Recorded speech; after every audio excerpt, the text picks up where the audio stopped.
আমি বলছি আমি এটাও বলছি পরীক্ষার্থীও নেই, কারণ প্রতি বছর যে হারে পরীক্ষার্থী কমে যাচ্ছে, এই সরকারি বাস দিচ্ছে কিন্তু বাসে চড়ার যে পরীক্ষার্থীরা থাকবে, যারা পরীক্ষা দেবে, তারা ক্রমশ কমে যাচ্ছে। আমি আপনাকে বলছি শহর কলকাতায় উচ্চ মাধ্যমিক মাধ্যমিকের ছাত্রের সবচেয়ে খারাপ অবস্থা। মফস্বলে তাও উচ্চ মাধ্যমিক মাধ্যমিকের ছাত্র পাওয়া যাবে, শহরে আপনি পাবেনই না। সব আইসিএসসি সিবিএসসিতে চলে গেছে, হাজার হাজার টাকা খরচা করে, লাখ লাখ টাকা খরচা করে ছেলে মেয়েকে পড়াচ্ছে বাবা মায়েরা।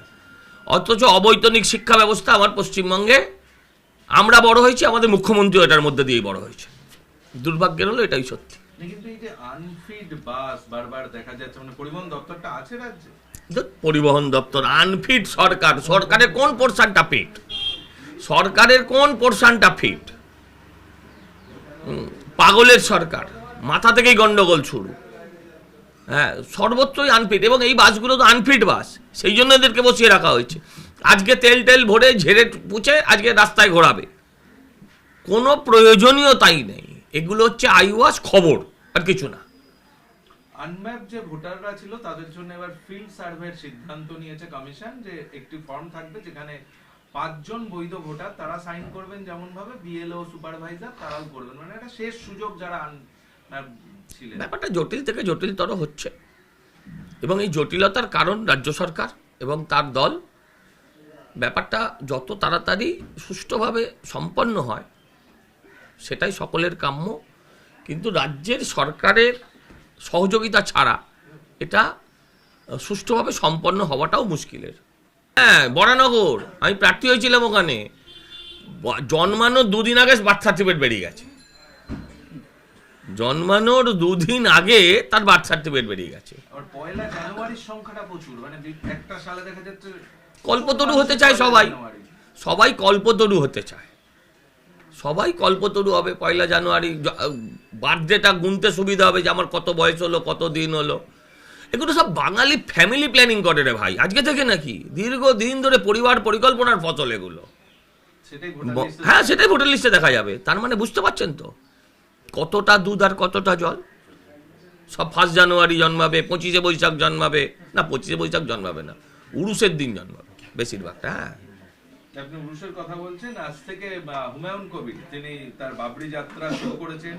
আবার দেখা যাচ্ছে যে শিলিগুড়িতে ফিরহাদ হাকিম যাচ্ছেন হযরত মুহাম্মদের জন্মদিনের দিন, মানে কোথাও কি হুমায়ুন কবিরকে কাউন্টার করতে কলকাতার মহানাগরিক নামছেন? আপনি ভাবুন, ব্যবস্থাটা ভাবুন। দেখুন, কেউ মসজিদ তৈরি করতে পারেন, একজন মানুষ মসজিদ তৈরি করলে আমাদের সহযোগিতা থাকবে, বিরোধিতা থাকার কথা নয়। কিন্তু বিষয়টা হচ্ছে যখনই নামটা হয় বাবরি, ওনার নাম হুমায়ুন শুধু আবার ভাববেন না ওটা উনি ওনার বাপের নামে করছেন। হ্যাঁ, নাম যখন হয় বাবরি তখনই জানবেন যে ডালমে কুচ কালা।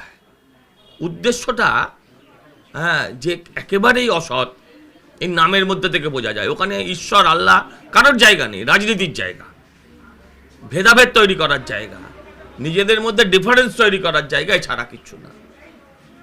বেলডাঙ্গায় যারা অভিযুক্ত প্রায় 36 জন, তাদেরকে কলকাতার আদালতে আজকে আনার কথা ছিল, কিন্তু পুলিশ কোনো স্কট দিচ্ছে না বলে এর আগেও আনিনি। কিন্তু এইভাবে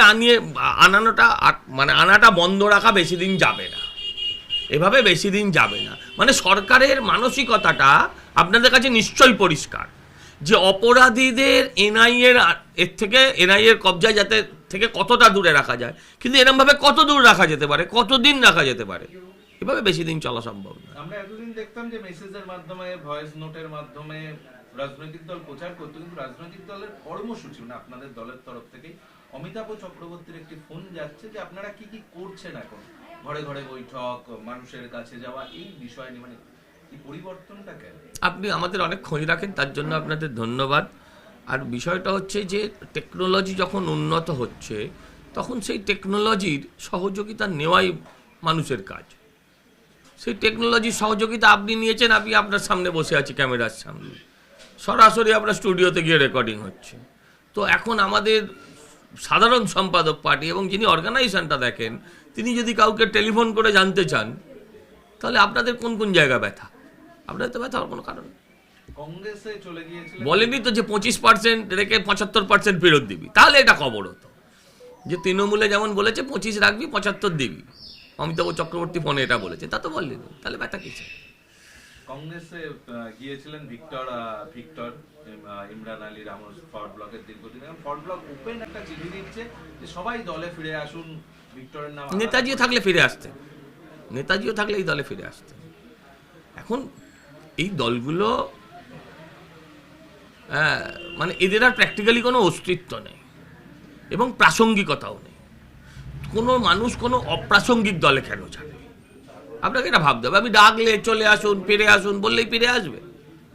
আমি হুমায়ুনকে বলছি আপনি তো আপনার ঠাকুরদা বা তার বাবা সনাতনে ছিল, আপনি ফিরে আসুন, আসবে? কেন? ওটা ওর কাছে প্রাসঙ্গিক নয়। ঠিক সেরকমভাবে এটাও ফিরবে না।